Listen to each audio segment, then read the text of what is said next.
ચોપડીઓમાંથી મળેલું જ્ઞાન, પ્રવચનોમાં સાંભળેલું જ્ઞાન, સોશિયલ મીડિયામાંથી મેળવેલું અદ્ભુત જ્ઞાન, આ બધાની કોઈ કિંમત નથી. આ શબ્દોમાં રાખ છે. આમાં ક્યારે આગ હશે? જ્યારે મહાપુરુષોએ આ શબ્દો ઉચ્ચાર્યા હશે ત્યારે આમાં આગ હશે, પણ આગ ધીમે ધીમે ધીમે ધીમે અંગાર ઠંડા થતા જાય, પછી રાખ હાથમાં આવે. મોટા ભાગે ચોપડીઓ તો બધા વાંચી જાય છે. ઘણી બધી ચોપડીઓવાળા ઘણા બધા છે ને દુઃખી દુઃખી થઈને ફરતા હોય છે. કબીરદાસજીએ એક વાત કીધી હતી, મારી બહુ ગમતી વાત છે, અને જીવનમાંથી જે મેં શીખ્યું છે એવી રીતે ટચુકડોમાંથી મને વધારે શીખવા મળ્યું છે. મન જાનત સબ બાત. બુદ્ધિ આ તો બધું જાણે છે. મન જાનત સબ બાત, જાનત ભી અવગુણ કરે, કાહે કી કુસલાત, કર દીપક કૂએ પડે. પડ્યા છીએ ખાડામાં, પડ્યા છીએ કીચડમાં, અને હાથમાં દીવડો છે, ટોર્ચ છે. આના એક બે જ કારણ હોઈ શકે, કે તો તમે આંધળા છો અથવા તમારી ટોર્ચમાં પ્રકાશ નથી. તો જાણવાથી કાંઈ બહુ મોટો ફેર પડતો નથી. આ દેશમાં, આપણા મહાન રાષ્ટ્રમાં, અને બહુ બુદ્ધિશાળી એટલા બધા લોકો રહે છે, બધા ગીતા વાંચે છે. હવે આ દેશમાં ઘણું બધું થયું, વિચારણા ઘણી થઈ, પણ કર્મ કરવામાં માન્યા નથી. અને એટલા માટે સરકારશ્રીને બધા મહાનુભાવો અત્યારે મથી રહ્યા છે કે બધા કામ કરતા શરૂ થાય તો દુનિયાની હરોળમાં આગળ જઈએ, આનાથી આગળ નીકળીએ, આનાથી આગળ નીકળીએ. તો હું જે શીખ્યો જીવનમાંથી, all I know that I know nothing. જાણવાથી કાંઈ બહુ ફેર પડતો નથી. કાંઈક કરીએ અને જાગીને કરીએ. બેભાન અવસ્થામાં તમે ગમે તે કરતા હોય, મશીન લાઈક, રોબો લાઈક, તમે ચાલતા જાઓ છો, ઘરેથી નીકળો, ઓફિસ સુધી પહોંચો, કાર પણ આંકો, બધું આંકો, ને કોઈ પૂછે રસ્તામાં શું જોયું? કંઈ જોયું નથી, કેમ કે મગજમાં તો કંઈ ચાલતું હતું. મગજમાં તો બીજા વિચારો ચાલતા હતા. અનેક વૃત્તિઓ, પ્રવૃત્તિઓ, અનેક વિચારો, મથામણ, અને આ સાયક્લોન મગજમાં ચાલતું હોય ને આપણે જીવનમાંથી પસાર થઈ જઈએ, કંઈ હાથ લાગતું નથી, કંઈ સમજાતું નથી. આ કોઈ એક માણસની વાત હું કરતો નથી. પોલીસ અધિકારી તરીકે મને એક અવસર મળ્યો જીવનને બહુ નજીકથી જોવાનો. હવે જીવન થોડી અમોર્ફસ બાબત છે, એટલે અમૂર્ત જેવી બાબત છે, પણ સમાજને એટલા નજદીકથી મેં જોયું છે. સમાજની સાચી હકીકત, નાગી હકીકત જે મેં જોયું છે, જે જોઈ છે, આમાં દેખાય છે આ કે મોટા ભાગે લોકો બેભાન અવસ્થામાં જુદા જુદા વૃત્તિઓમાં ફસાઈને એના નશામાં જીવન કાઢી દેતા હોય છે. હાથ કંઈ લાગતું નથી, અને કાહે કી કુસલાત, કર દીપક કૂએ પડે. બધું જાણે છે બુદ્ધિ, અને તોય માણસ દુઃખી છે, હેરાન છે, પરેશાન છે. આનંદના તત્વ જડતા નથી, એને શોધતા ફરે, કાંઈ જડતું નથી. આ એક સમસ્યા છે, અને અઘરી સમસ્યા છે.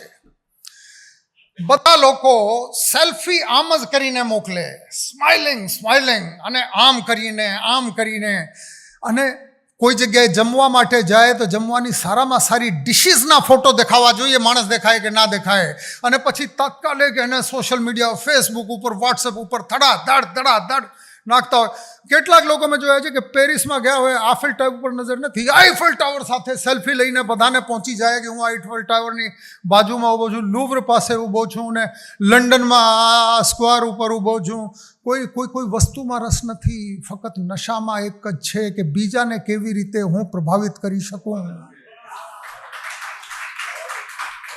હવે બીજાના પ્રભાવિત કરવાની ઘેલછામાં પસાર થયેલા જીવનમાં તો શું રોશની મળવાની છે? આમાંથી તો કાંઈ મળવાનું નથી. આમાં કાંઈ મળવાનું નથી. જે બીજી ઘેલછા છે કે માણસને, અને આજની વાત નથી, છેલ્લા 3-4-5 શતાબ્દીમાં તો લખેલા હિસ્ટોરિકલ, ઐતિહાસિક બાબતો છે કે માણસના મગજમાં આ પ્રશ્ન પડ્યા કરે કે આ જીવનનો મુખ્ય મુદ્દો શું છે? માણસને જોઈએ શું? What is chief good in life? મુખ્ય બાબત શું છે આ જીવનની? અને દરેક વખતે પશ્ચિમમાં, પૂર્વમાં, દરેક જગ્યાએ એક જ વસ્તુ, એક જ જવાબ ઉપર બધા સમજુ માણસો પહોંચ્યા છે કે હેપીનેસની ઝંખના હોય છે. આનંદ જોઈએ માણસને, જીવનમાં આનંદ જોઈએ, આનંદની ઝંખના હોય છે.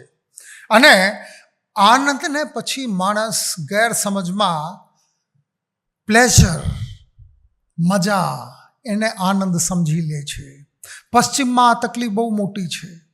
આંતરિક આનંદ બહુ ઓછા આ લોકો પડે. એટલા માટે આ લોકોએ મહેનત કરી, મહા મહેનત કરીને બધા ભૌતિક શુદ્ધ સાધન સામગ્રી બધા ભેગા કરતા ગયા એટલી બધી કરી લીધી કે દુનિયામાં ભૌતિક દ્રષ્ટિએ અત્યારે અમેરિકા, યુરોપ અને કેટલાક બીજા કન્ટ્રીઝ આ દુનિયામાં એટલા આગળ છે બધા કરતાં.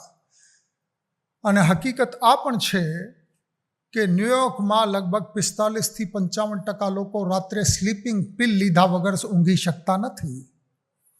આના અર્થ છે કે જે ઝંખનામાં જે લોકો પ્રાપ્ત કરવા માટે જે જગ્યાએ ગયા ત્યાં મજા તો મળી ગયા. એસીની મજા મળી ગઈ, ક્લબની મજા મળી ગઈ,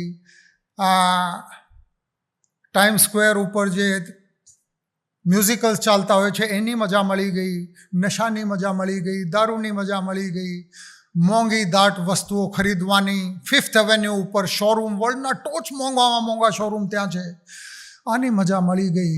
પણ પછી ખબર પડી કે પહોંચ્યા તો કોઈ જગ્યાએ નથી, પહોંચ્યા નથી. એને આપણે કહી શકીએ હેડન ઇઝ ટ્રેડમિલ.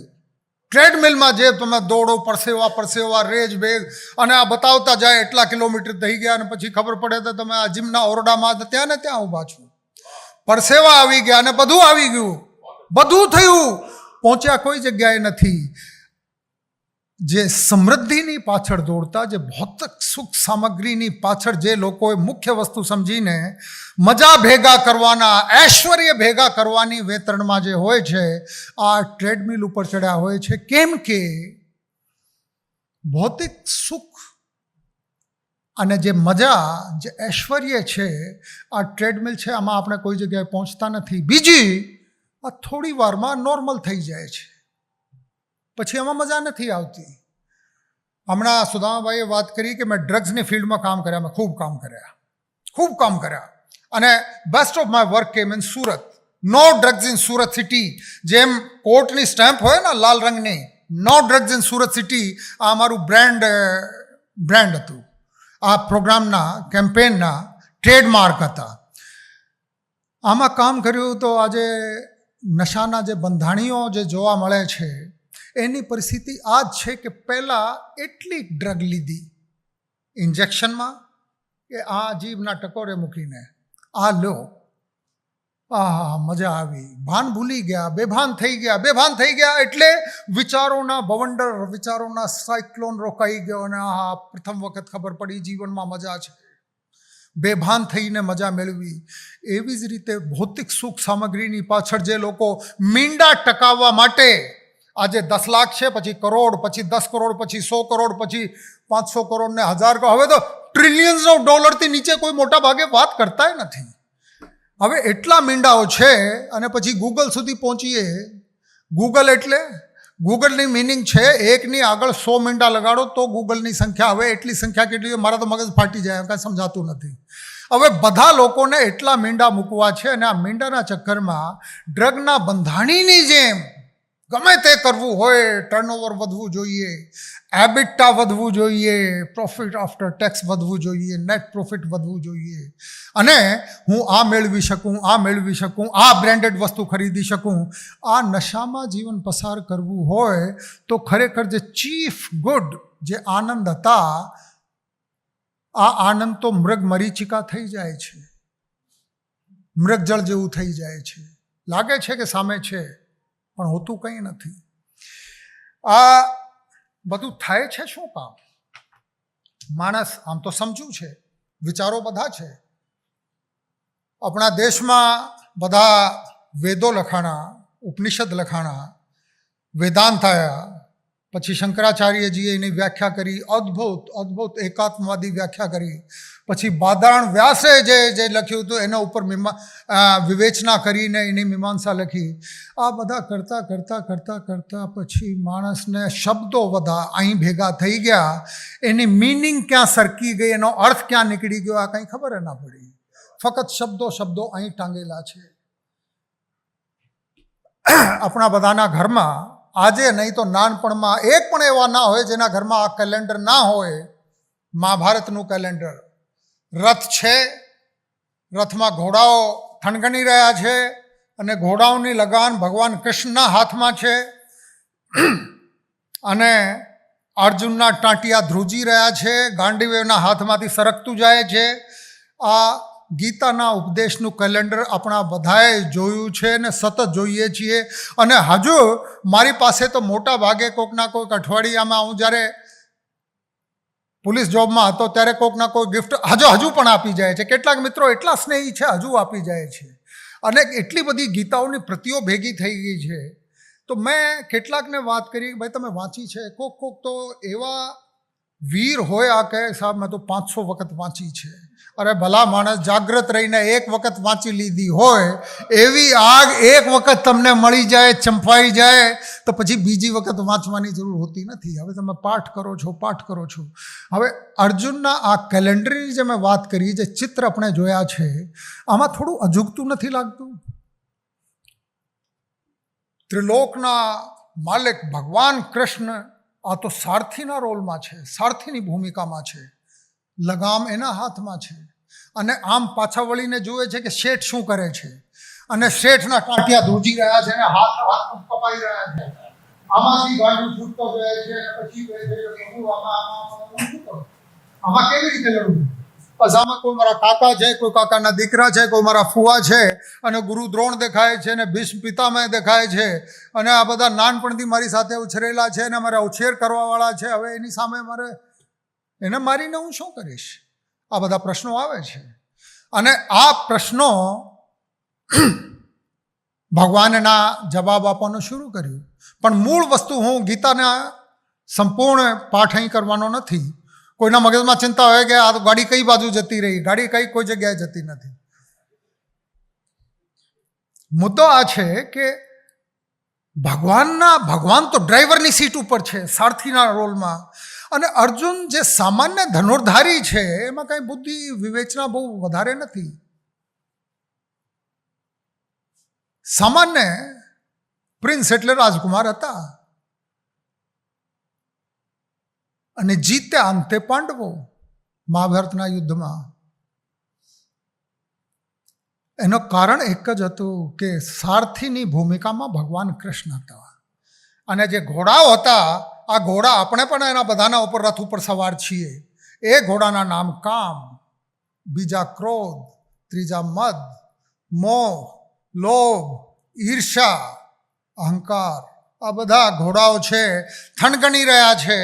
અને ભગવાન કૃષ્ણે તો કીધું છે, સંભવામી યુગે યદા યદા હિ ધર્મસ્ય ગ્લાનિર્ભવતી ભારત, કે જ્યારે જ્યારે ધર્મની હાનિ હશે, જ્યારે શત્રુ અને ગંદા લોકો આ સમાજ ઉપર છવાઈ જશે, ત્યારે હું તમારા મદદે આવીશ. અને મદદે કાંઈ ઉપરથી રથ લઈને ભગવાન આવવાના નથી, આપણી અંતરાત્મામાં હંમેશા બેઠા હોય છે. આપણી પ્રોબ્લેમ શું છે? આપણે અર્જુન છીએ અને આપણે બધા ઘોડાઓની લગામ આપણા હાથમાં છે ને હાથમાંથી ગાંડી છૂટતા હોય તો લગામ પણ છૂટી જાય છે. અને પછી કામ, ક્રોધ, મદ, મોહ, લોભ, આ બધા ઘોડાઓ આપણે ક્યારે ખાડામાં પટકી દે છે, ક્યારે અકસ્માત કરાવી દે છે, ક્યારે ત્રીજી ઉપાધિ થાય, ક્યારે ચોથી ઉપાધિ થાય, ક્યારે પોલીસના લોકઅપમાં મળીએ છીએ, ક્યારે તો સાબરમતી જેલ સુધી પહોંચી જઈએ. અને ના પહોંચીએ તો આપણે અહીંની જેલમાં તો લગભગ બધા બંધ રહીએ છીએ અને આનંદ મળતું નથી. વાત આનંદની હતી. અને બીજા કોઈ આવી જાય તો તાત્કાલિક ગીતાજીની, તમને ગીતાજીની ભેટ આપું છું. હવે બધાના હાથમાં ગીતાની પ્રતિઓ છે. અદ્ભુત ગ્રંથ છે. મેં તો જેટલું વાંચ્યું છે, આમ કરંટ જાય છે ઉપરથી નીચે સુધી, તમામ ઇલેક્ટ્રોન, પ્રોટોન. ડૉક્ટર સાહેબ, આખી ન્યુરો સાયન્સ થનગની ઉઠે છે, બ્રેન થનગની ઉઠે, નર્વસ સિસ્ટમ ટોટલ કંપાઈ જાય છે. આમાં એક વાર્તા કહું, આપણી પરિસ્થિતિ ઉપર છે એટલા માટે કહેવાની ઈચ્છા થાય છે મારી. આપણા બધા જેવા એક સમજદાર ભાઈ હતા. એના દીકરા થોડા મોટા થતા શરૂ થયા તો એને બધા જ્ઞાન આપવાની બહુ ઈચ્છા હતી કે ભાઈ હું મોટી ઉંમરનો થઈ ગયો અને દીકરા મોટા થતા જાય છે તો મારા જે સંકલિત જ્ઞાન છે બધા એને આપી દઉં. પછી એક દિવસે કીધું કે ચાલ દીકરા આજ તને શિકાર કરતા શીખવાડીશ. લઈ ગયા. પછી જંગલમાં ગયા અને ખભે બંદૂક હતી અને દીકરા સાથે સાથે ચાલતા બાપુજી ક્યાં જાય છે. હવે બાપુજી જે કહેતા હોય માનવાનું, આપણા સંસ્કારો પાકા છે એકદમ, આપણી સંસ્કૃતિમાં છે કે બાપુજી કહેતા હોય કે ચલો તને આ શીખવાડું, ચાલો ભાઈ શીખીએ બાપુજી શું શીખવાડે છે. હવે બાપુજીએ કીધું દેખ દીકરા, હવે આપણે આ પક્ષીઓ જાય છે કે હા બાપુજી જાય છે. જો આમ મેં બંદૂક ઉપાડી અને આમ નિશાના કર્યા અને આમ નિશાના કરીને પછી જોજે હવે શું થાય છે. હવે ગોળી દાગી, હવે પક્ષી ગયા અને ગોળી આમ ગઈ. પછી બાપા દીકરા બાજુ જોઈને કહે છે કે જો દીકરા, જોયું તે કે મર્યા પછી પણ પંછી કેવી રીતે ઉડતો જાય છે. હવે નિશાના કોઈના લાગતા નથી અને છોકરાઓને જ્ઞાન આપીએ છીએ. જ્ઞાન આ પ્રકારનો છે કે જો દીકરા, હવે તમારા નિશાના લાગ્યા નથી તો છોકરાઓને શું શીખવાડો છો. જે તમને સમજાયું હોય, તમે જાગૃત રહીને તમારી ચેતનામાં કોઈ વસ્તુ ઉતરી હોય, આ તમારે કહેવાની જરૂર નથી. દીકરાઓ ને દીકરીઓ ઘરે જોતા હોય છે બાપુજી શું કરે છે, એને કંઈ બતાવવાની જરૂર રહેતી નથી. અને આપણે પણ આ સમાજમાં છીએ જે જાગૃત રહીએ તો સવારથી સાંજ સુધી ચારે બાજુ ગીતાના ઉપદેશ ચાલતા હોય છે. ચારે બાજુથી આપણે ઘણી બધી વસ્તુઓ શીખી શકીએ જે જાગૃત હોઈએ તો. અને બેભાન અવસ્થામાં તો જીવન ઘણા બધાના પસાર થઈ જાય છે. કાંઈ ખબર નથી પડતી કે હવે કેટલા વર્ષના થયા, હવે કેટલા વર્ષ થયા. અત્યારે એક બીજી વસ્તુ કહેવાની મારી ઈચ્છા થાય છે. એક ભાઈ વાત કરતા હતા, 2-4 જણા બેઠા હતા એસજી હાઈવે ઉપર, કે 20 પહેલાં તો જુઓ, 20 નીચે તો કેવી મજા, આહા બહુ મજા. અને 20 થી 30 ધારો તે કરી શકીએ અને 30 થી 40 ચાલી જાય. હવે 40 થવા આવ્યા, હવે તો ભાઈ કોઈ વસ્તુમાં જામતું નથી, કાંઈ બહુ મજા નથી. હવે 45 ઉપર તો ખબર નહીં શું પડશે. હવે તમને ચિંતા થઈ જશે કે 45માં શું થશે. આ ખરેખર ઉંમરની વાત નહોતા કરતા, આ તો ટેમ્પરેચરની વાત કરતા હતા. આપણે બાયોલોજિકલ ક્લોક એવી રીતે ફિટ કરીએ છીએ. અમદાવાદ માટે મારા મગજમાં બહુ માન છે અને દિલથી માન છે. હું હરિયાણા જાઉં, પંજાબ જાઉં, દિલ્હી જાઉં કે કોઈ પણ જગ્યાએ જાઉં, થોડીક વારમાં ગુજરાતની, અમદાવાદની વાત તો ચાલે, હવે સુરતની એ ચાલે છે. અને થોડી ઘણી વાત કરું, ટ્રાય કરું કે સાચું કરું, પણ હવે પ્રેમ ભાવ છે આમાં અતિશયોક્તિ એ થાય. કેટલાક લોકો કે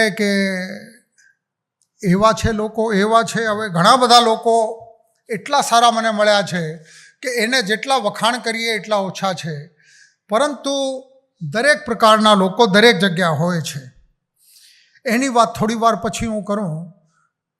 ટોપિક ના ભૂલાઈ જાય કે જીવન પાસેથી મેં શું શીખ્યું, જીવનમાંથી હું શું શીખ્યો.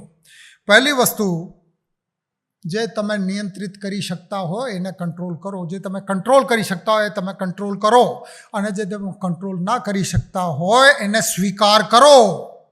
સ્વીકાર કર્યા વગર કોઈ છૂટકો નથી. દુઃખી થાઓ, દુઃખી થવાનું છે, દુઃખી થાઓ. પહેલી વાત. બીજી વાત, મોટા ભાગે આપણે આમ સમજીએ મારા જીવનમાં કેટલી સમસ્યાઓ છે, આ તકલીફ છે, આ ઘરે તકલીફ છે, ને ઓફિસમાં તકલીફ છે, ધંધામાં તકલીફ છે, નોકરીમાં તકલીફ છે, અને છોકરાઓ કંઈ માનતા નથી, આ બધી તકલીફ છે. આ બધી તકલીફો તો એમને એમ રહેશે. એકાદના ઉકેલ મળવાના છે, પણ એક ઉકેલ 100% સાચા છે કે આપણા બધાની મૃત્યુ નિશ્ચિત છે. આમાંથી છુટકારા તો થવાના જ છે. આ પળમાં જીવી લો. બધી સમસ્યાઓના હલ ક્યારે આવ્યા નથી ને ક્યારે આવવાના નથી. આજે જે પળ છે, this is the moment, this is life. आज जी भर देख लो तुम चांद को, क्या पता कल रात ये आए ना आए. आज जी भर देख लो तुम चांद को, क्या पता कल रात यह आए ना आए. क्या पता किस रोज उठ जाए कदम, काफिला कर कूच दे इस ग्राम से. कौन जाने कब मिटाने को थकन, सुबह जा मांगे उजाला श्याम से. काल के अद्वैत अधरों पर धरी, काल के अद्वैत अधरों पर धरी, जिंदगी एक बांसुरी है चाम की. चर्मनी चामड़ानी छे. काल के अद्वैत अधरों पर धरी, जिंदगी एक बांसुरी है चाम की. क्या पता कल साज के स्वरकार को, साज यह आवाज यह भाए न भाए. है अनिश्चित हर दिवस हर एक क्षण, सिर्फ निश्चित है अनिश्चितता यहाँ. आज जी भर देख लो तुम चांद को, क्या पता कल रात यह आए ना आए. 5 વર્ષ પછી આમ કરીશ, 10 વર્ષ પછી આમ કરીશ, 25 વર્ષ પછી આમ કરીશ, અને મોટા થઈ જશે દીકરા અને દીકરીઓ, પછી આમ કરીશ, ધંધો મોટો થઈ જશે, આમ કરીશ, આ હોદ્દા ઉપર પહોંચી જઈશ, આમ કરીશ. આ વાતમાં કોઈ માળ નથી. આ હું જિંદગીમાંથી શીખ્યો છું.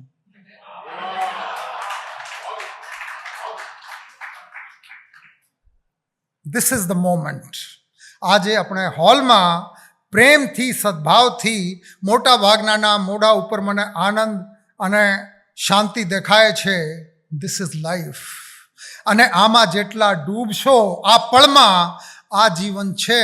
બાકી ભૂતકાળ તો ગયા, એને ચોંટવાથી કાંઈ મળવાનું નથી, અને ભવિષ્યની ચિંતા કરવાથી કાંઈ ફેર પડતો નથી. આ હું તમને 1945ની એક વાર્તા કહું. 1945, મને ડેટ પણ યાદ થાય, 6 ઓગસ્ટ યાદ છે એટલે હિસ્ટ્રીમાં વાંચેલી છે. મારા તો જન્મ પછી થયો. એક B-29 બોમ્બર ઉપડ્યા પેસિફિક આઇલેન્ડમાં, એક જજીરા ઉપરથી, એક આઇલેન્ડ ઉપરથી, અને ગયા જાપાન બાજુ. એના ટાર્ગેટ હતા કોકુરા સિટી. કોકુરા સિટી ઉપર એમાં એટમ બોમ્બ હતા. અમેરિકાએ નક્કી કર્યું પર્લ હાર્બર પછી કે આ જાપાનવાળાને બરાબર ચેપવું પડશે, એને સમજાવવું પડશે. આ લોકો સમજતા નથી. તો આ B-29 બોમ્બરમાં એટમ બોમ્બ હતા. એટમ બોમ્બ લઈને ગયા અને એના ટાર્ગેટ હતા કોકુરા સિટી. કોકુરા સુધી જ્યારે પ્લેન પહોંચ્યા ત્યારે GPS ને મેટ ડિપાર્ટમેન્ટ એટલા ડેવલપ નહોતા. ત્યાં થોડી વારમાં વાદળો ચારે બાજુ આવી ગયા અને ટાર્ગેટ દેખાણા નહીં. કોકુરા ક્યાં છે એક્ઝેક્ટલી ખબર ના પડી. આ વાદળો ક્યારે આવ્યા હશે, કેમ આવ્યા હશે, કેવી રીતે આવ્યા હશે, આ તો કુદરત જાણે. અને પછી પાયલટના મગજમાં તો ક્લિયર હતી કે પ્લાન બી શું છે, કે કોકુરામાં ના થાય તો નાગાસાકી ઉપર જાઓ. નાગાસાકી ઉપર ગયા અને બોમ્બ નાખ્યા, અને બોમ્બમાં લાખો લોકો મરી ગયા. હવે કોકુરાવાળા લોકોની કિસ્મત સારી હતી, નાગાસાકીવાળા લોકોની કિસ્મત ખરાબ હતી, કે આજ દિવસ સુધી રેડિયેશનના શિકાર આ લોકો જનરેશન આજ દિવસ સુધી ભોગી રહી છે. હવે આ એકલા કોકુરા નાગાસાકીમાં નથી, એવા એટમ બોમ્બો જુદા જુદા સ્વરૂપમાં કિસ્મત આપણા બધાના ઉપર ક્યારે ક્યારે ઝીકી દે છે, અને આપણા હાથમાં નથી. હાથમાં નથી એટલા માટે કહું છું, જે કંટ્રોલ કરી શકો છો એને કંટ્રોલ કરો, પણ ઘણા બધા અનકન્ટ્રોલેબલ છે, પછી એને સ્વીકારો. સ્વીકાર્યા વગર છૂટકો નથી. જીવનમાં કેટલાક લોકો મેં જોયું છે, પોલીસ પાસેથી સમાજમાં ઘણા બધા લોકો સમજે પોલીસવાળાને કંઈ ખબર હોતી નથી. હું માનું છું પોલીસવાળાને આમ તો કંઈ ખબર હોતી નથી, પણ પોલીસને દેખાય છે બધું. સમાજનું નાગું સત્ય દેખાતું હોય તો આ પોલીસ ડિપાર્ટમેન્ટ છે. અંદરખાનાની બધી હકીકત અમને જુદા જુદા કેસો મારફતે અને જુદા જુદા એપ્લિકેશનની તપાસમાં અને જુદા જુદા સ્વરૂપમાં જુદા જુદા રેડ કરીએ તો ઘણું બધું દેખાય છે. અને આ દેખાતા દેખાતા એટલી બધી વસ્તુઓ જાણવા મળે છે કે કંટ્રોલેબલ જેટલા છે એટલે કંટ્રોલ કરી શકાય, જે અનકન્ટ્રોલેબલ છે એનું કાંઈ કરી શકાતું નથી. પરંતુ એક વસ્તુ મેં જોવા મળી મને, કે લોકો બધા કહેતા હોય છે યાર મેં તો નાનપણથી મહેનત કરી પછી મહા મહેનત કરી મહા મહેનત કરી, કંઈ જડતું નથી, કંઈ જામતું નથી. આમાં એક ગ્રીક મિથોલોજીમાં એક મિથક છે સિસિફસ. સિસિફસ એક રાજા છે ઇફિરાનો, અને આ રાજા ગ્રીક મિથોલોજીમાં જેમ આપણે ત્યાં દેવી દેવતાઓ હોય ત્યાં પણ દેવી દેવતાઓ હતા. આ જગતના મુખ્ય દેવતાને નારાજ કરી દે છે, એને ચીટિંગ કરી લે છે ઇફિરાના રાજા સિસિફસ. અને સિસિફસ જ્યારે એક વખત ચીટિંગ કરે પછી મૃત્યુના રાજાને એ ચીટિંગ કરી લે છે. હવે આ બધા નારાજ થઈને એને કહે છે કે હવે તારી જિંદગી આખી તને એક સજા આપીએ છીએ, તને એક શિક્ષા આપીએ છીએ કે આ ડુંગળી દેખાય છે, ડુંગર મોટો કે આ સાહેબ દેખાય છે, અને આ મોટી તને બોલ્ડર દેખાય છે એટલે ચટ્ટાન દેખાય છે, પાણો જબરો, કે હવે તારે ધક્કા મારીને આ ડુંગરની ચોટી સુધી તમારે પહોંચાડવાનો. કોક કારણસર આપણામાંથી મોટા ભાગે આ સિસિફસના રોલમાં છીએ. એને ધકેલો સિસિફસ પરસેવા રેજ ભેજ બધું થઈને જેમ ચોટી દેખાતી શરૂ થાય, હવે પહોંચ્યા પછી કંઈ થાય ને પૂછે આમ જીત પાછા નીચે, પછી ફરી લાગી જાય, ફરી ખેંચીને. આપણા બધાની જીવનમાં થોડા ઘણા સિસિફસ આપણે બધા છીએ. જેટલી ટ્રાય કરીએ છીએ કંઈ બધું એળે જાય છે, કંઈ જામતું નથી, કંઈ મળતું નથી, કંઈ પૂર્ણ થતું નથી જે કંઈ કરવા જઈએ છીએ. અને આના લીધે આ સિસિફસની જે ત્રાસદી છે, જે ટ્રેજેડી છે, એના શિકાર આપણે બધા છીએ. પછી કેમોએ જેને આ મિથક ઓફ સિસિફસ લખી છે એનું કહેવું છે કે આ જીવન તો એવું જ છે, એબ્સર્ડ છે, ધાંગધડા વગરનું છે. અને ખરેખર મેં જે વાત કરી કે પોલીસ અધિકારી તરીકે મેં જોયું છે એબ્સર્ડ, ધાંગધડા વગરનું છે. કોકને બહુ સહેલાઈથી ઘણું બધું મળી જાય ને કોક આખા માણસ મહેનત કરીને મળી જાય, કાંઈ ના મળે. અને હું ભાગ્યવાદી નથી, હું જરાય ભાગ્યવાદી નથી, પણ આ જીવનની એબ્સર્ડિટીની એક હકીકત છે. કેમુ પછી કહે છે કે આ તમને નિરાશામાં મૂકવા માટે મેં આ વાર્તા લખી નથી, મિથ ઓફ સિસિફસ. આ કહે છે એટલા માટે છે કે આજે બોલ્ડરને ઉપર સુધી ધકેલવા માટે પુશિંગ કરીને અને પરસેવા ને બધું આ જીવનની હકીકત છે અને તમારા કંટ્રોલ બહાર છે. જે એને એન્જોય કરી શકે, જે આમાં આનંદ માણી શકે, આ માણસ જીવનનો આનંદ માણી શકે, બાકી કોઈ માણસ જીવનનો આનંદ માણી શકવાના નથી. જેને પરફેક્ટ કન્ડિશન જોઈએ આ એવું જ હોવી જોઈએ. ટેમ્પરેચર 20માં ઠંડુ છે અને 21માં વધારે 20.5 રાખો તો જ બરાબર થાય. અને દરેક બેડરૂમમાં દરરોજ રાત્રે ડખા આ ચાલ્યા કરે. પંખા 3 ઉપર કરો, ના 2 ઉપર રાખો તો વધારે સારું. હવે જેને 4 ઉપર જોઈએ ને 2 ઉપર જોઈએ, આ બનાની આખી ઉંમર નીકળી જાય છે, આ ડખામાં જ જાય છે. હવે પરફેક્ટ કન્ડિશન જીવનમાં ક્યારે મળવાની નથી. સ્વીકાર ભાવ હોવા જોઈએ. અને સ્વીકાર ભાવ આમ મન મૂકીને નહીં, અરે યાર શું કરવું પડશે, હવે કરવું ના પડે, અરે આનંદથી કરો કે જીવન એવું છે, ચલો હવે ફરીથી એને ધકેલીએ, ફરીથી પુશ કરીએ, ફરીથી ઉપર લઈ જઈએ. જીવનમાં જે ગમતી અણગમતી વસ્તુઓ છે આ ધૂપ છાયની જેમ છે. જેમ દિવસ રાત્રિ આવે, સુખ દુઃખ આવે, ધૂપ છાયડો આવે, એવી રીતે સુખ ને દુઃખ બંને આયા કરે. પણ લોકો કરે છે શું કે સુખમાં તો માણી લે, પછી તો ગરબા કરે, અને પછી દુઃખ આવે તો પછી રાડો રાડ કરી મૂકે. પડોશીને ના ઝંખવા દે, મિત્રોને હેરાન કરી નાખે, યાર આ શું થઈ ગયું, આ પેન બોડી થઈ જાય. પેન બોડી એટલે એની નજીક જાઓ તો પેનમાં તમે ડૂબી જાઓ. આ તમને હેરાન કરી દે તમારી પોતાની તકલીફો બતાવીને. આમાં રાસ્તા તો છે, અને કાવ્યમાંથી ઘણા બધા રાસ્તાઓ મળે. આમ ના ચાલે કે વરસાદ પડતી હોય ને તમારે પલળવું ના હોય તો વરસાદ અહીં પડે તો તમે આમ થઈ જાઓ અને અહીં પડે તો આમ થઈ જાઓ, એવી રીતે ના ચાલે.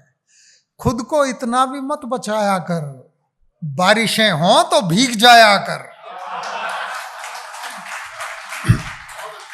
खुद को इतना भी मत बचाया कर, बारिशें हों तो भीग जाया कर, चांद लाकर कोई नहीं देगा, अपने चेहरे से जगमगाया कर।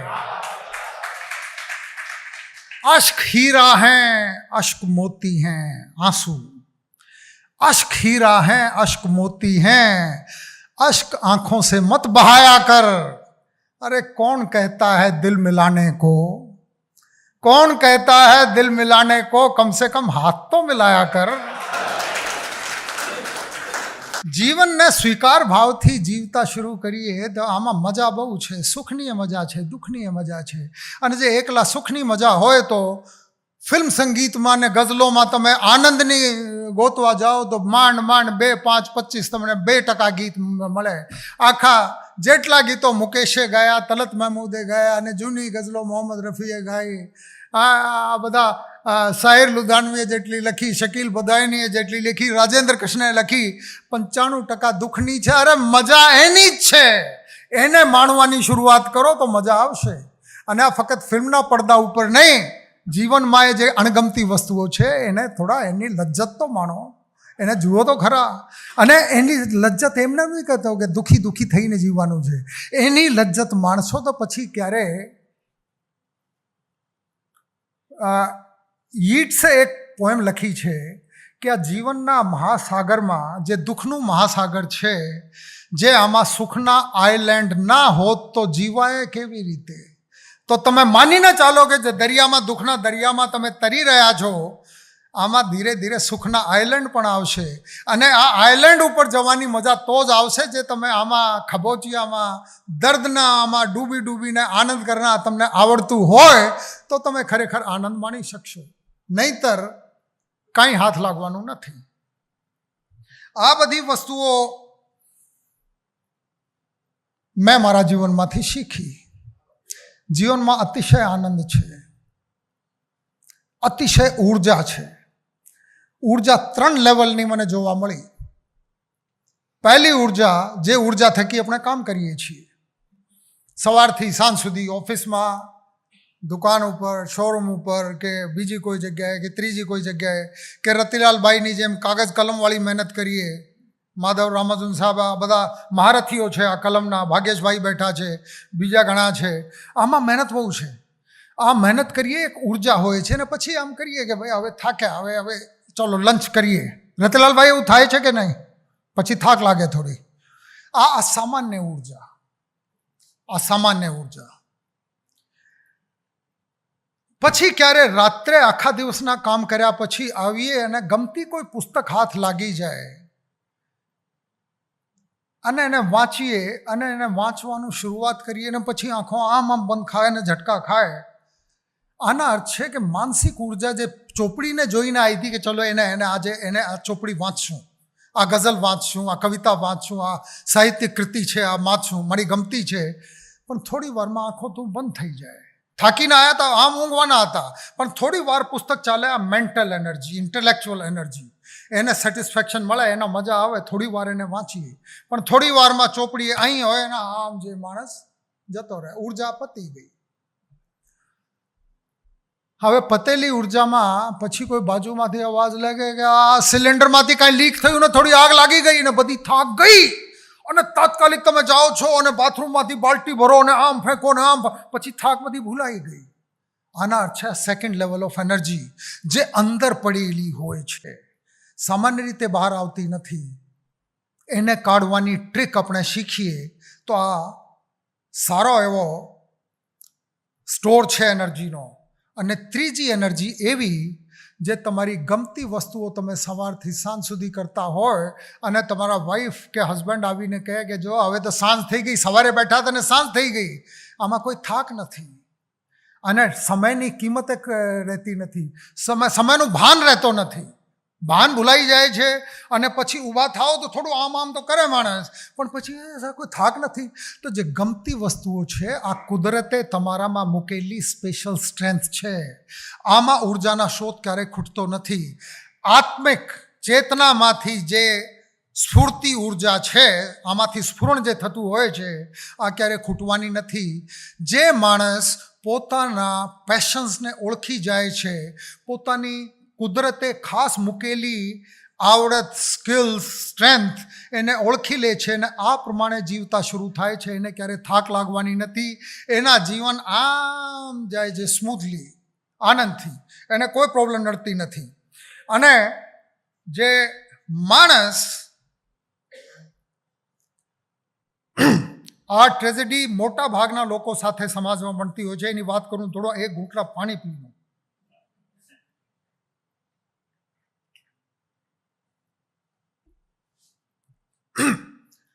ઉર્જા મેં વાત કરી કે અકૂત ઉર્જા છે, અખૂટ, ખૂટે નહીં એવી.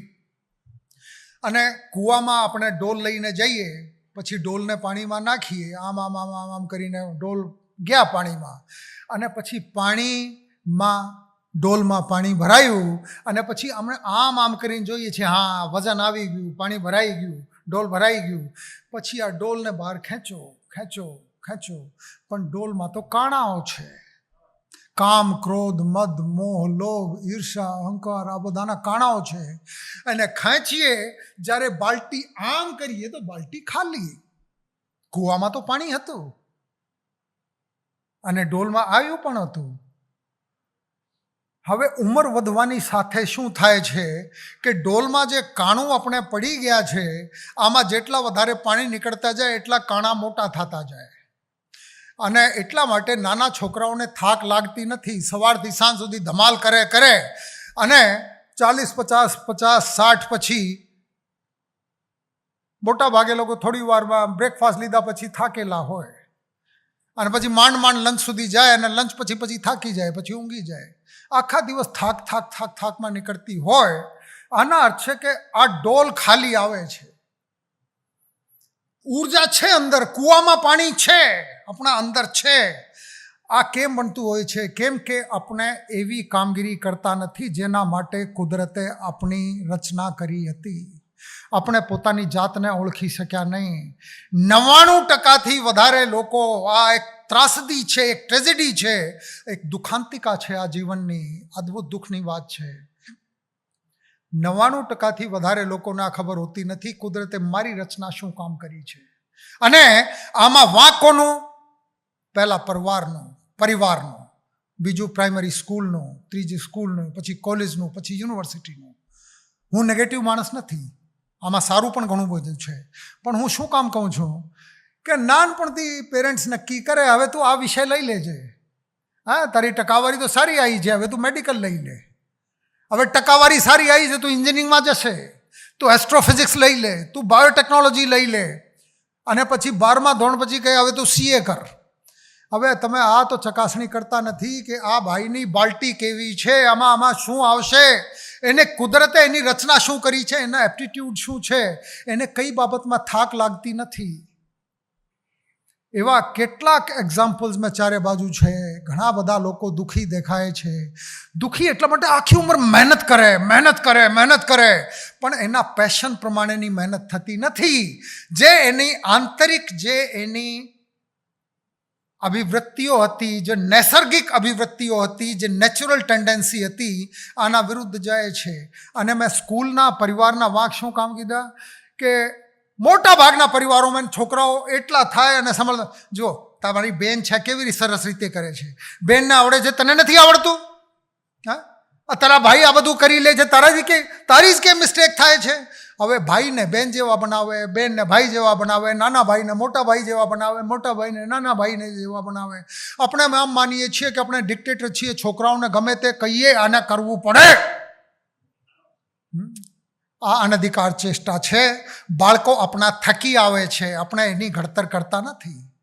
કેમ કે જેનેટિકલી પણ અહીં ડૉક્ટરો બેઠા છે, વિદ્વાન ડૉક્ટરો બેઠા છે, એને DNAમાં કેટલી બધી પેઢીઓના ક્યારના કેટલું આવતું હોય છે. અને મા બાપ વિચારે કે મોટા ભાઈએ આમ કર્યું, એને મેડિકલ કર્યું તો એને કરાવીએ, એને એન્જિનિયરિંગ કર્યું, એને CA કર્યું, CA કરાવીએ, એને આમ કરાવીએ, એને UPSC કરાવી દઈએ, એને GPSC. હવે તમે નક્કી કરવાવાળા કોણ છો? એટલા માટે હું કહું છું કે આ પાપ ના કરીએ.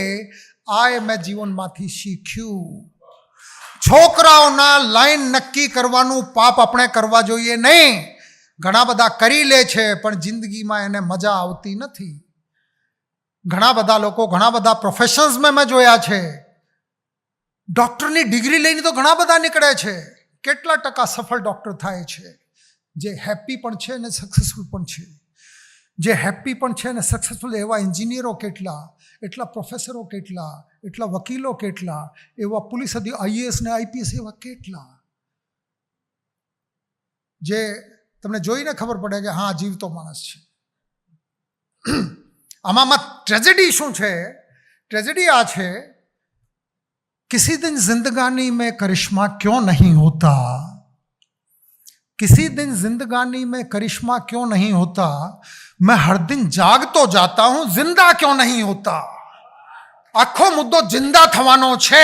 માણસ જીવતો, જાગ્રત, સળગતો એવા માણસ તમને દેખાય તો આખા હોલમાં જુદા દેખાઈ આવે કે હા આ માણસ છે.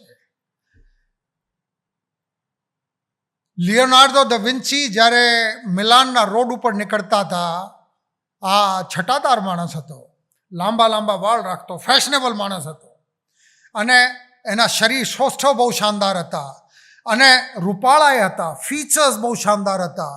અને આમ જાય તો એને આજુબાજુના બાકી કલાકારો જોવે કે બધા એને જ જોવે છે. મારી બાજુ માઇકલ એન્જેલો ને આ બંને સમકાલીન હતા.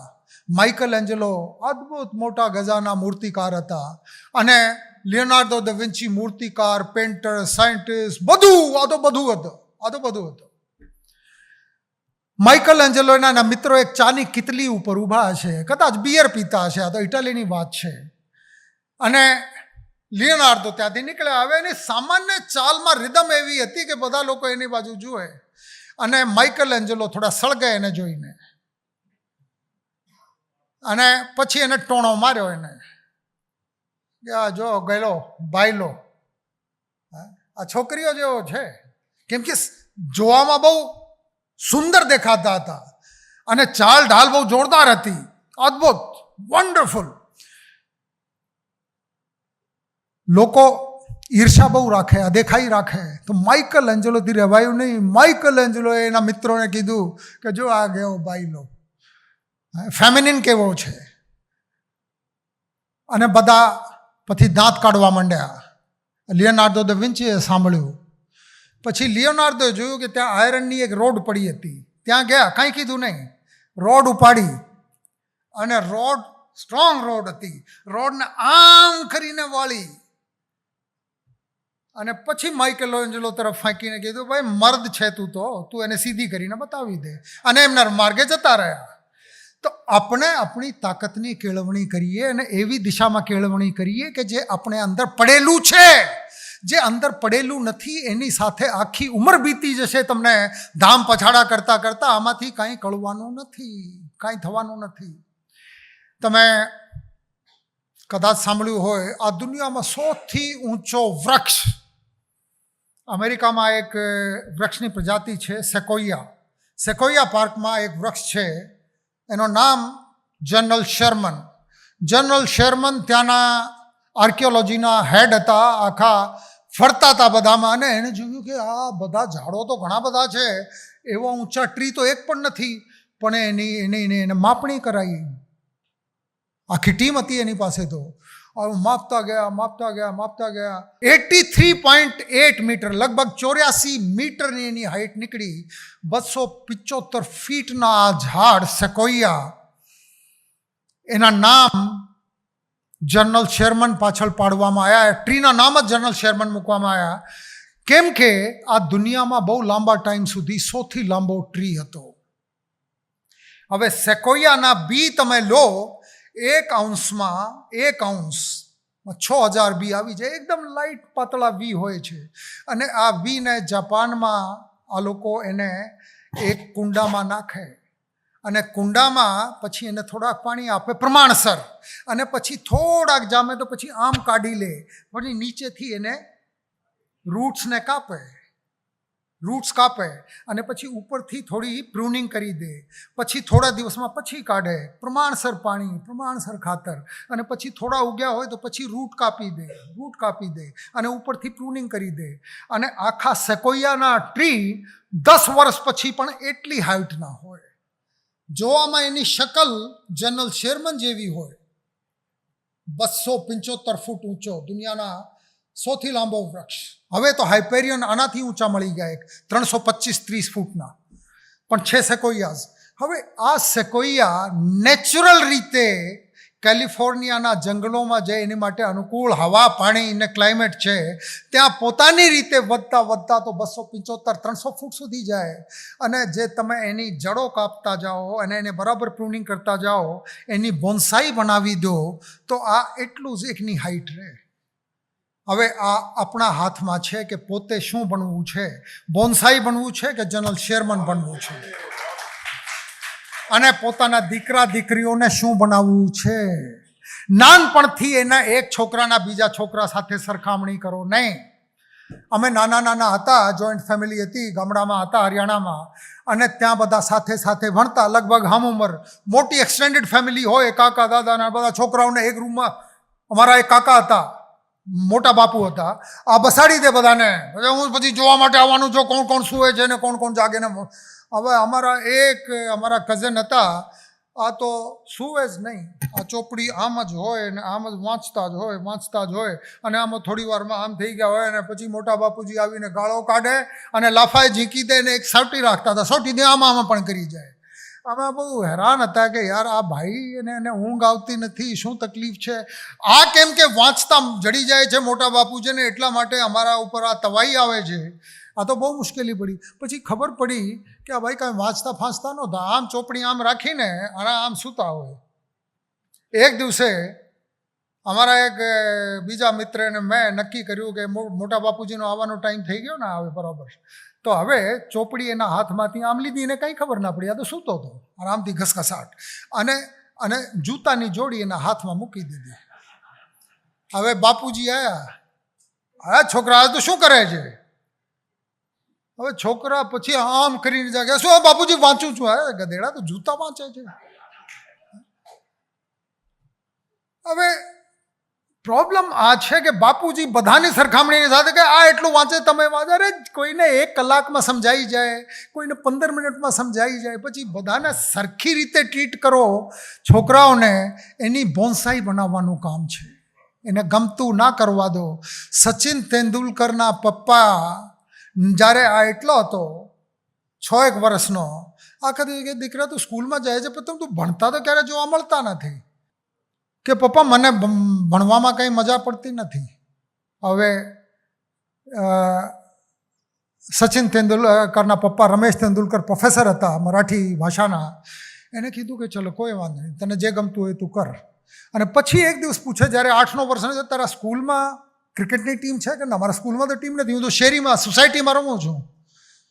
તો એના પપ્પાએ ખબર કાઢી કે ભાઈ સૌથી સરસ ટીમ મુંબઈમાં ક્રિકેટની કઈ છે, કે શારદાશ્રમની ટીમ છે, સ્કૂલની સૌથી સરસ ટીમ છે. હવે આ એના ઘરથી 1.5 કલાક બાય ટ્રેન જવાનો રસ્તો. એની એક કઝન સિસ્ટર શારદાશ્રમની નજીક રહેતી હતી, એના પપ્પાની એની ફઈને વાત કરી કે આ ટેણીઓ છે મારો સચિન, એને ક્રિકેટ રમવાનો ગાંડો શોખ છે, એને શારદાશ્રમમાં ભરતી કરાવી દઉં, તું રાખી લેશે? કરે કે હા ભલે ન રહી જાય, મારા છોકરાઓ છે, આ પણ રહેશે. હવે સચિન તેંડુલકર રમતા શરૂ થયા. પછી 3-4 વર્ષ પછી એના પપ્પાએ પૂછ્યું કે બેટા તારા ક્રિકેટ ટીમમાં નંબર લાગી ગયો? કે હા, બીજા જ વર્ષે હું શારદાશ્રમની ટીમમાં આવી ગયો હતો. હવે તો મોટા ભાગના રેકોર્ડ મારા નામે આવી ગયા છે. તો એના ભાઈને બોલાયા સચિનના, કે એને શિવાજી પાર્ક લઈ જા. હવે શિવાજી પાર્કમાં જઈને પૂછા કરી કે સૌથી સરસ કોચ કોણ? કે રમાકાંત આચરેકર. તો એના ભાઈ એને લઈને ગયા કે એવી રીતે અમારા ભાઈ છે, એને રમવાનો બહુ શોખ છે, કે ભાઈ હું તો ટ્રાયલ લઉં છું. હવે ટ્રાયલ લીધા, બોલ ફેંકે ને આ તો સરસ રીતે રમે. એને કીધું કે ભાઈ હું સ્વીકારું છું, મારી ટીમમાં એને મૂકી જા. અને ટીમ પછી 16 વર્ષની ઉંમરમાં વસીમ અકરમને અને અબ્દુલ કાદરને 6 ફટકારતા હતા પાકિસ્તાનની સિરીઝમાં. હવે જે એના પપ્પાએ નાનપણમાં એની ક્રિકેટ બંધ, આપણે તો મોટા ભાગે શું કરીએ છીએ, આજ પછી સોસાયટીમાં ક્રિકેટ જોવા મળ્યા ને તો તારા કાન ખેંચું ને તને મારું લાફા. ક્રિકેટ જોતા નહીં, ક્રિકેટ નહીં રમવાની તમારે. પછી એના એક મેથેમેટિક્સના ટ્યુશન લગાડે, એક ઇંગ્લિશના ટ્યુશન લગાડે, ત્રીજો એક સાયન્સને લગાડી દે, અને સાંજ સુધી સચિન તેંડુલકર જે ગુલાબનો ફૂલ છે અને એના પપ્પા જે ધાર્યું હોત તો એને કમળના ફૂલ બનાવવાનું, આ કમળના ફૂલ તો બનવાની કોઈ શક્યતા નહોતી. આ કરમાયેલા ગુલાબ બન્યું હશે અને બની ગયા હોત. અને પપ્પા કેમ કે સમજદાર હતા એટલા માટે Sachin Tendulkar became what he became. આખી દુનિયા એને જાણે છે.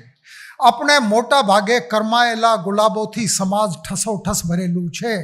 એપ્ટિટ્યૂડ બીજું કંઈ છે એને ભણાવે છે, બીજું કંઈ, ત્રીજું કંઈ કરવા પડે, ચોથું કંઈ કરવા પડે, અને આમાં દુઃખી થઈને માણસ પછી એડજસ્ટ કરતાં શીખી જાય. એડજસ્ટ કરતાં પછી બોન્સાઈ બની જાય માણસને. જે જનરલ શેરમન બની શક્યા હોત, સચિન તેંડુલકર જનરલ શેરમન. કપિલ દેવ, હું ને કપિલ દેવ મારાથી 1-2 વર્ષ આગળ હતા, એટલા જ ફેર છે. પણ DAV કોલેજ ચંડીગઢની ટીમમાં આવે તો બધાને ખબર હતી એને ભણવાની સાથે કાંઈ લેવા દેવા નથી. સચિન તેંડુલકરને એની શાળાએ મહેનત કરીને પાસ કરાવી દીધું. કપિલ દેવને DAV સ્કૂલે એને પાસ કરાવી દીધું ધક્કા મારીને. જે એને વિદ્વાન બનાવવાના પ્રયાસ કર્યા હોત તો વિદ્વાન નહોતા બનવાના, ક્રિકેટર પણ ના બની શક્યા હોત. તો જીવનમાં આ એક શીખી છે કે છોકરાઓને બહુ હેરાન કરવામાં, અમને ઓળખો, એના અંદર જે કુદરતે મૂકેલી છે આ વસ્તુને બહાર લાવવા માટે એનો પ્રયાસ કરો. જનરલ શેરમનને હાઇપેરિયનની હાઇટ સુધી દરેક છોકરામાં તાકાત છે કે પોતાના ગમતા ફિલ્ડમાં જઈને જવાની છૂટ મળે તો ગમે ત્યાં સુધી પહોંચી જાય. અનલિમિટેડ સ્કોપ છે જીવનમાં આગળ જવાનો. અને લાસ્ટ, બેભાન અવસ્થામાં લોકો કેવી રીતે જીવન ગાળે છે. હું હરિયાણાનો છું એટલે હરિયાણાની વાર્તા કહું. અમદાવાદમાં ફિટ ના બેસે. અમદાવાદમાં એટલા માટે કે અહીં પ્રોહિબિશન છે. ગુજરાતમાં પ્રોહિબિશન છે જેના સંપૂર્ણ પોલીસ અધિકારી રીતે, નાગરિક રીતે પણ હું સન્માન સાથે પાલન કરું છું. પણ આ હરિયાણાની સ્ટોરી છે. અમારા ગામમાં એક ભાઈને ત્યાં સંતાનનો જન્મ થવાનો હતો અને ભાઈ બહુ ટેન્શનમાં હતા. પછી ખબર મળી કે ભાઈ હવે બસ ડિલિવરી થવામાં છે, બધું બરાબર છે. તો એને એક મિત્રને પકડ્યા, ચાલે યાર આપણે ચાલે પીઠા ઉપર જઈએ, મજા કરીને આવીએ, ઉજવણી કરીએ. તો મિત્રે કીધું કે યાર છોકરો આવી જાય પછી ઉજવણી. બોલા યાર પહેલાં ઉજવણી, હવે તો નક્કી છે છોકરો તો આવવાનો. બંને ગયા ઠેકા કહે ત્યાં પીઠાને, અને ઠેકા ઉપર જઈને બધા દારૂ વારૂ પીધી. અને ત્યાંથી પછી ખબર મળી કે ભાઈ છોકરાના છોકરો છે અને જન્મ થઈ ગયો છે. પછી નક્કી કર્યો ચલો આપણે હોસ્પિટલ હવે જઈએ. તો બંને આમ કરતાં પહોંચ્યા હોસ્પિટલે. પણ હોસ્પિટલે જઈને જોયું એટલું નાનું.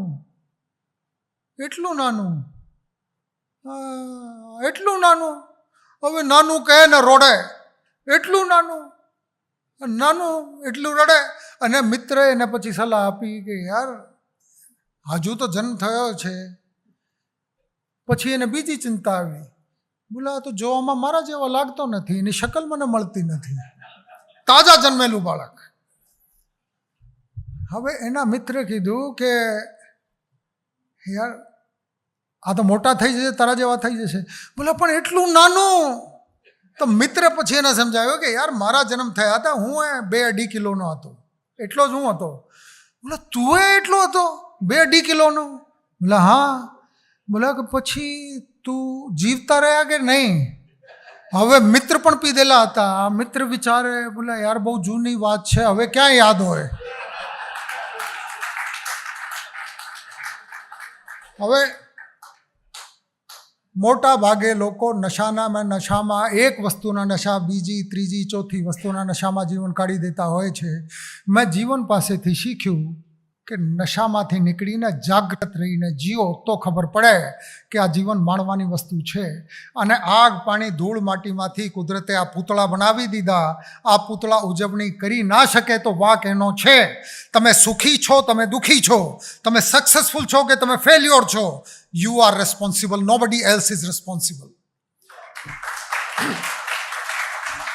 હવે છેલ્લી એક વાર્તા તમે પરમિશન આપો તો હું કહું. પંકજભાઈ કહી દઉં. જેમ આ બધી મિત્ર મંડળી વિદ્વાનોની, મહાન અમારા મિત્રોની બેઠી છે આગલી હરોળમાં, મહાન તો પાછળવાળા પણ છે, પણ મને અહીં બોલાવવાવાળા આગળની રોલવાળા છે. એમની જેમ એક સમ્રાટ હતા, મોટા સમ્રાટ. એને જોયા કે આખા ગુરુકુળોમાં ને શાળાઓમાં ને બધા છોકરાઓ બધા દુઃખી થાય છે, દુઃખી એક સબ્જેક્ટ ભણો ને બીજા સબ્જેક્ટ. પછી એને કહેતો કે યાર જેટલા જ્ઞાની લોકો છે બધાને ભેગા કરો, બધાને ભેગા કરો, શિક્ષકો ને ઋષિઓ ને જ્ઞાની વિચારકો ફિલોસોફર જેટલા. બોલા કે હવે તમારું એક કામ છે, તમને 1 મહિનાનો ટાઈમ આપું છું, દુનિયાના જેટલા સંકલિત જ્ઞાન છે આ બધાને ભેગા કરો અને અહીં લઈને આવો. હવે બધા ચાલ્યા, કોઈ લાઇબ્રેરીમાં બેસી ગયા, કોઈ જગ્યાએ બેસી ગયા, કોઈ જગ્યાએ બેસી ગયા, અને 12 ગ્રંથનો એન્સાઇક્લોપીડિયા જરા ભેગા કરીને 1 મહિનામાં બધા 150 જણા ભેગા હતા, બધા લઈને આવ્યા એટલા. હવે સમ્રાટને વાત કરી કે સબ આ સંકલિત જ્ઞાન છે આખી દુનિયાનો. બોલા એટલું? બોલા તો એક માણસ આખી જિંદગી મરી જાય તોય ના વાંચી શકે. બોલા ના, થોડો ટૂંકાવો. તો આ બધા પછી ગયા અને 3 મહિનામાં બધાને ટૂંકાવીને લાયા. કે ટૂંકાવી લાયા? કે હા ટૂંકાવી લાયા. કે કેટલી થઈ? તો આ એક એટલી મોટી ચોપડી એક આપી દીધી, 12માંથી 1 કરી. બોલે ના ભાઈ ના. પછી શું મહેનત કરી તમે? આમાં ના ચાલે, હજુ ટૂંકાવો. પ્રજાને સહેલાઈથી જ્ઞાન મળવું જોઈએ, ભાવના હતી સમ્રાટને. પાછા ગયા, પછી મહેનત કરી, પછી 5 પાના લઈ આવ્યા. હવે સમ્રાટને ત્યાં સુધી લોભ જાગી ગયા હતા, યાર 5 પાનામાં કાંઈ, 5 પાનામાં મને તો ઊંઘ આવી જાય, આ બહુ વાંચવાના શોખીન નહોતા, કે હજુ ટૂંકાવો. તો પછી બધા ગયા અને પછી એક લઈને આવ્યા કે સાહેબ હવે તો એક જ લીટીમાં બધું જ્ઞાન આવી ગયું છે. બોલા કે હા હવે આ બરાબર છે. મને કહો આ લીટી શું છે? કે જીવનમાં મફત કાંઈ મળતું નથી. અંતે જીવનમાં જે મને સમજાયું હોય સમ્રાટવાળી વાત છે, there are no free lunches in life. જીવનમાં મફત કાંઈ મળતું નથી. અને આમાં ભગવાન કૃષ્ણે આમાં કીધું હતું કર્મણ્ય વાધિકાર હસ્તે માં ફલેશુ કદાચન. જે કાંઈ આપવું હશે હું આપીશ, કે કુદરત નક્કી કરશે, બધું કરે છે. તમારો કામ છે તમે કર્મ કરો, મહેનત કરો. મહેનત કર્યા વગર કોઈ છૂટકો નથી. અને મહેનત કરશો તો સુખની પાછળ દોડશો તો સુખ પતંગિયા જેવું છે. જાઓ પછી પકડવા માટે, પછી ઉડશે, પછી ત્યાં બેસશે, પછી ત્યાં જશો ધીમે ધીમે પગચાપ ના થાય, પછી ઉડશે ને પછી ત્યાં બેસશે, કેમેરા ઉપર પણ આવીને બેસી જાય કદાચ. અને તમે હાંફળા થઈ જાઓ પણ આ હાથ નથી આવવાનું. હેપીનેસનું, આનંદનું એવું છે. અને પછી તમે થાકીને આમ બેસી જાઓ, યાર નથી હાથ આવતી, અને પછી થોડી વારમાં જો તમારા ખભા ઉપર આવીને બેસી જાય. એની પાછળ ઘેલછા રાખીને દોડવાનું નહીં. તમારા કર્મ કરો, આનંદથી કર્મ કરો, સ્વીકાર ભાવથી કર્મ કરો, આનંદથી કર્મ કરો. અને તમારે અંદર જે કુદરતે મૂક્યું છે આ લાઈનમાં તમારી સ્કેનિંગ કરો, તમારી પ્લાનિંગ કરો, કટિંગ પોલિશિંગ આ વસ્તુની કરો. જે હીરા તમારે અંદર મૂકેલા છે તો તમને બધું મળશે. તમારા 1 કલાક બગાડ્યા આના માટે, ખબર નહીં એના પ્રતિભાવ આપનું કેવું આવશે. પણ મેં જે કાંઈ જિંદગીમાંથી શીખ્યું આ બધું મેં કહી દીધું. અંતે હું છું શું? સુદામા ભાઈએ જે કાંઈ કીધું એને જવાબ આપું છું. બહુ લાંબુ કીધું. મને ખરેખર કન્ફ્યુઝન હતું મારા બાબતે છે કે બીજા કોઈ ભાઈની વાત ચાલે છે. एक मामूली सा ख्याल हूँ मैं, एक मामूली सा ख्याल हूँ मैं, कभी आऊँ तो मुस्कुरा देना.